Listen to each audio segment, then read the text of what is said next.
was the starting point of a new American business venture abroad. But ahead, there was a long, long distance to travel, a huge investment, years of effort, and no end of patience and perseverance. Most important of all, the job would require men, hardy men, determined men, men who were willing to leave families and friends and journey halfway around the world on a quest that might end in failure. Men who could face hardship and monotony and still take it. The United States has been involved in this empire-building process since approximately the end of World War II, but most of it has been done secretly. It's been done by economic hitmen like me.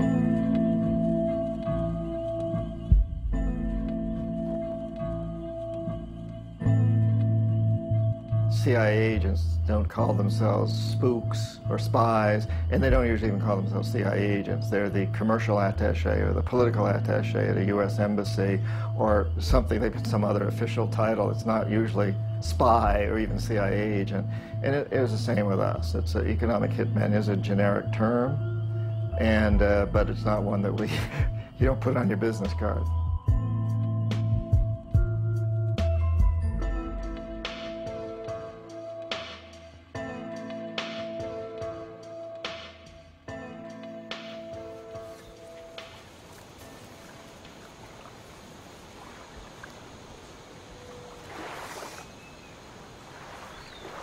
It was very frightening to me.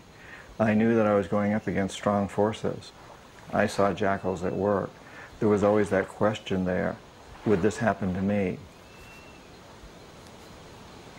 I don't know how much longer I've got to live. Could be 20 more days, or it could be 20 more years. I needed to tell this story.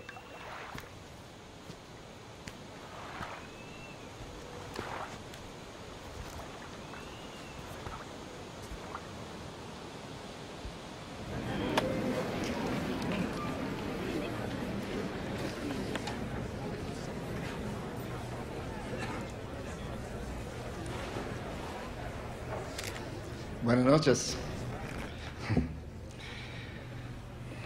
Qué interesante que tanta gente quieren charlar un poquito con un gángster económico.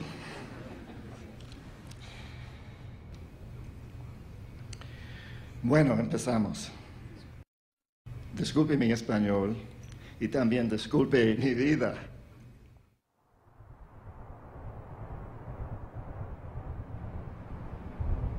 I was still in college. The National Security Agency, the United States' largest and probably most secretive spy organization, recruited me. And they put me through a series of tests, personality tests, lie detector tests, and they identified me as a good potential economic hitman.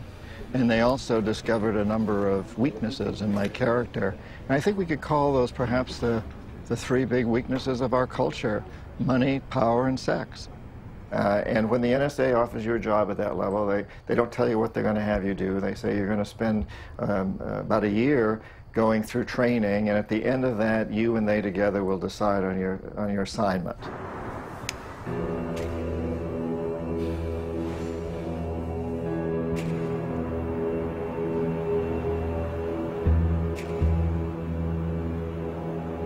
I was at the Boston Public Library, which was right near the Charles T. Main offices where I worked, and I was doing research on some of the countries where I was working, and I was there looking for some information. I was having a difficult time finding some.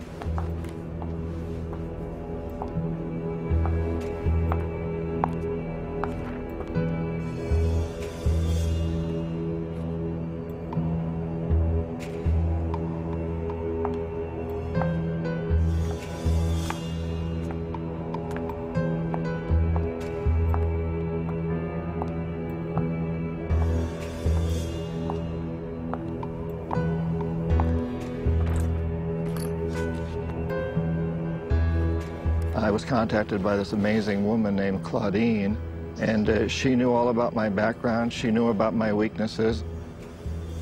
She came up and put a book in front of me on the desk, open to some of the information I was looking for, and her card was there, and it said consultant to Charles T. Main, which was my company.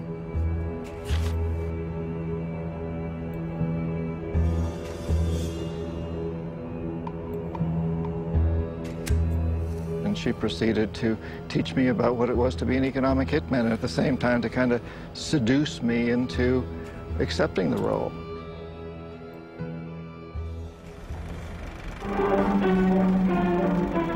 Wherever the limited water supply permitted, wheat was grown. And the Arab, essentially good-humored in spite of his hard life, would make a little dance and a little song as he threshed the grain.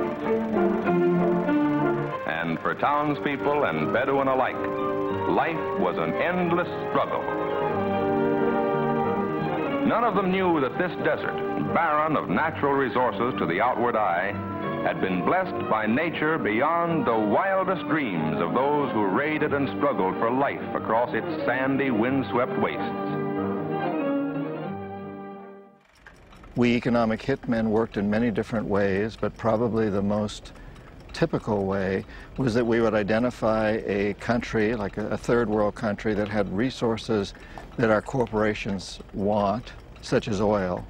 And then we would arrange a huge loan to that country from an organization like the World Bank, but most of the money would go directly to some U.S. construction company or other contractor, such as a Bechtel or a Halliburton.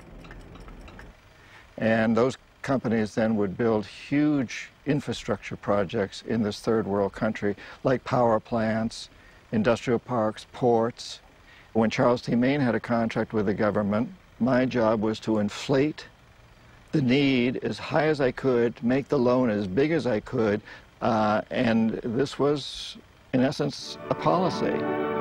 Among the more important undertakings for the benefit of the Saudi Arabs, wholly unconnected with oil operations, is the full-scale agricultural experiment project that is underway at Al-Kharj. This irrigation canal, which the oil company helped the Saudi Arab government to build, is bringing water to an